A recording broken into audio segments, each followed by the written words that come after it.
तो voting percentage कम रहा, आपकी 7 सीटें इधर, आप कुछ दबाव में हैं क्या इधर?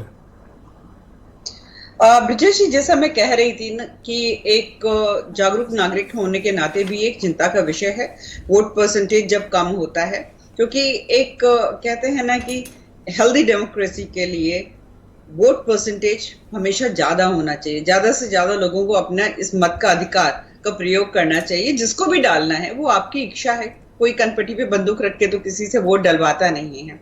अपनी इच्छा से डालो, पर जाओ निकलो और डालो, वोट जरूर डालो। तो जो भी अगर गुस्सा है, अगर आपको किसी एक पर्टिकुलर पार्टी से गुस्सा है तो ठीक है, आप दूसरे को समर्थन करो ना, पर वोट तो डालो। पर आप जैसा कह रहे हैं कि क्या भारतीय जनता पार्टी या एनडीए गठबंधन को चिंता है?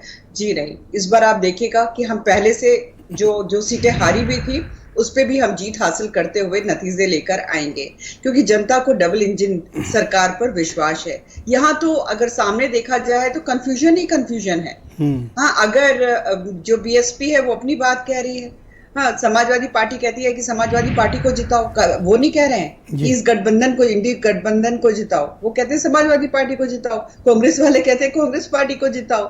यहाँ तो इनकी पर मैं एकता ये है नहीं ही समझ नहीं। में आ रहा कि ये पन्ना प्रमुख, शक्ति केंद्र, ये सब क्या कर रहे हैं कि ये वोट नहीं निकाल पा रहे हैं?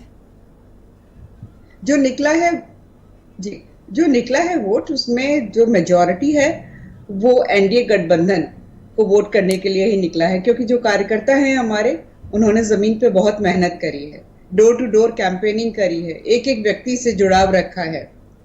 तो ये बागपत जो आपकी प्रिय सीट है, वहां ये क्या हो गया है? 13-12% वोट कम? बिल्कुल। देखिए, ऐसा है कि वहां पर आप जो सांगवान साहब हैं, जो एनडीए की कैंडिडेट हैं, अगर वहां आम आदमी से भी पूछेंगे तो सब उनको बहुत पसंद करते हैं। जमीनी नेता हैं, साधारण व्यक्ति हैं, तो लोग उनसे जुड़ाव रखते हैं। तो जैसा मैंने कहा कि जो भी वोट परसेंटेज आया है वो मेजॉरिटी वोट परसेंटेज एनडीए के कैंडिडेट के लिए है। वहां पर जो अपोजिशन के कैंडिडेट्स हैं, आप उनके पूछ लीजिए, अमरपाल शर्मा जी के विषय में वहां पर पूछ लीजिए कि किस प्रकार वहां पर क्या लोग उनको सपोर्ट कर रहे हैं, नहीं कर रहे हैं। तो जो वोट परसेंटेज जितना भी कम आया है, नहीं होना चाहिए था। मैं तो लगातार क्या आपको लगता है कि आप लोग 5 साल अभियान चलाते रहे शक्ति केंद्र और पन्ना प्रमुखों का, ये फार्मूला इस बार चलता नहीं दिख रहा क्या? देखिए, ये तो बिल्कुल मुझे लगता है कि पॉइंट टू पॉन्डर है। क्यों नहीं लोग निकले हैं?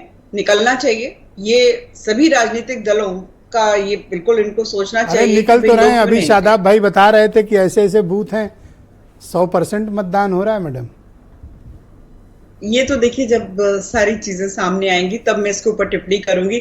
अभी मैं कहने लग जाऊं कि भाई फलाना बूथ पे देखिए ना कि कौन सी लाइन थी, किस लोगों की लाइन थी, ये तो स्पेकुलेशन वाली बातें हैं। अरे उधर लाइन टूट नहीं रही थी, आप समझिए ना बात को।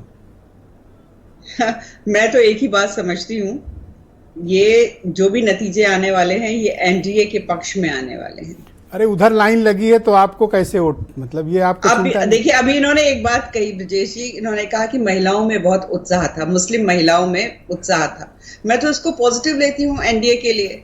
अगर ट्रिपल तलाक से निजात दिलाई, किसने दिलाई? अब आप देख लो, मैं तो इशारा कर रहा हूँ, अब आप देख के भी ना देखें तो अलग बात है।